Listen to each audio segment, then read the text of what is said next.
দেখো বন্ধুরা, বাবা আজকে মার্কেটে থেকে কীরকম লঙ্কাগুলো কিনে এনেছিলাম। আমি তো প্রথমে দেখেই অবাক। আমি প্রথমে ভেবেছিলাম এগুলো ঢেঁড়স, তারপর মা বললেন যে না, এগুলো এক প্রজাতির লঙ্কা। তারপর এগুলো দেখে কি করা যাক, দেখা যায়। যাই হোক, আমি তো এর নাম জানি না, কি রেসিপি বানানো যায় এই দিয়ে দেখা যাক। আর এখন আমি চলে এসেছি ঘরের বাইরে দেখতে যে আমার লাগানো ফুল গাছগুলো কেমন হয়েছে।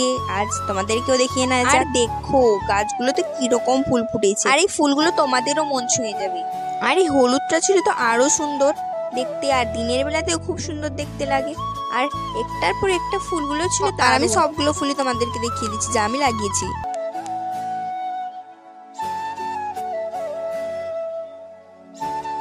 আর এই হচ্ছে আমাদের ছোট্ট তুলসী মঞ্চ। এখানে প্রদীপ দেওয়া হয়েছে, সন্ধ্যা দেওয়া হয়েছিল বলে।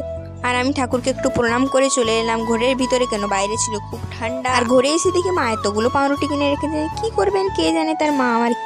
যাই হোক, এখন অনেক হয়েছে। আর এখন চলে এসেছি আমি পড়তে। তো এখনকার মতো টাটা।